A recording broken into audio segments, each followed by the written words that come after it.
this the end of Mission Impossible?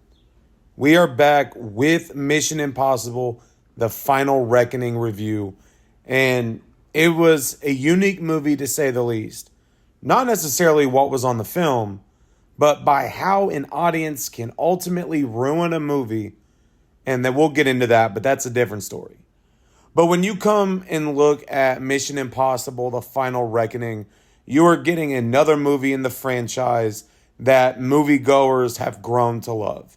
Tom Cruise taking on his role as Ethan, really completing the impossible. I think that's the easiest way to look at this movie. Now, when it comes down to it, I think this movie is going to provide those real fans a bag of mixed emotions. On one end, the action and the intensity of the movie is there. The fight scenes were incredible. But then there's more of a somber tone, I feel, that this movie takes on. And let's get right into it. Going into this movie, it is going to, in a sense, be overshadowed by Lilo and Stitch. But people that are a fan of this franchise are going to seek this movie out. Runtime of about 2 hours and 50 minutes. It is a long movie, but it is a good watch. First, as I already said, the fight scenes and the intensity are there. You have a lot of what needed to be portrayed on screen given to you, so you're not left with a lot of questions. Two, there is a good storyline where Ethan must find the entity, see what it has to do, and really save the world in a sense.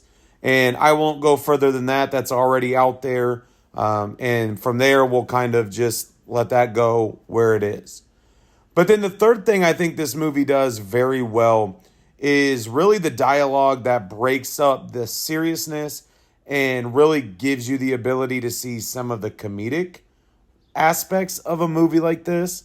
Even though it is a thriller movie, you do have some of that comedy sprinkled in.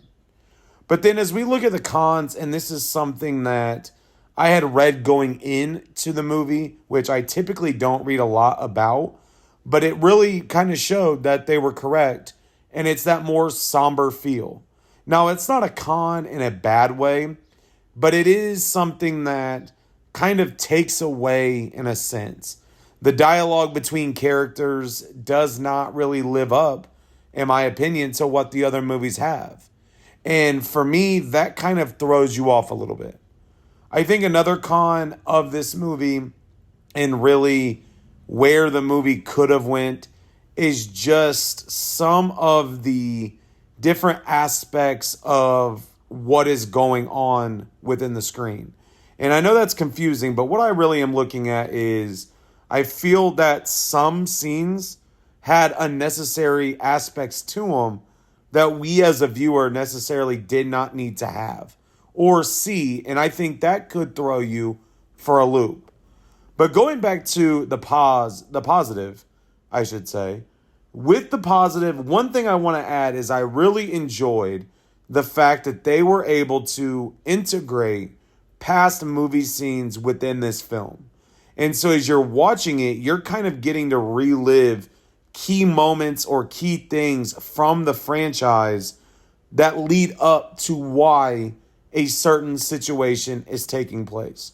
But even if you're not really familiar with it, it does a good job of bringing you up to speed by things that have happened before. And I won't go further. I'm not going to spoil specific scenes that they bring up, but it does help for people that may not know a whole lot about the movie. But then, this is not a con to the movie. This is really what I've noticed over the past 2 days. I've really realized that theater etiquette is starting to go out the window. We had people that obviously were fans of the movie. I won't take that away. But they wanted to narrate. They wanted to talk about. They wanted to overreact to certain things. And so we were in a pretty packed theater for a 2 o'clock showing or 1:30 showing, whatever it was. But ultimately, that takes away from the overall movie-going experience because you're having to deal with people that are treating it as if they're watching it at home. And so, what I would recommend is pick a time where you know not a lot of people are going to go, sit down and enjoy the movie. Now, if we get into overall rating, I think for me, Mission Impossible The Final Reckoning is about a 3.8 out of 5. I think it is a fun movie. I think it is nostalgic in a sense because the franchise is 30 years old. I think it gives fans an opportunity to relive some of the fun movies that have already come in the franchise. But I think when you're looking at it, if you are a fan of this series, the tone and the dialogue may throw you off. And so when you're watching this movie, it could make you think that it is not worthwhile. Obviously, there is going to be a way that tells you if another one could come along.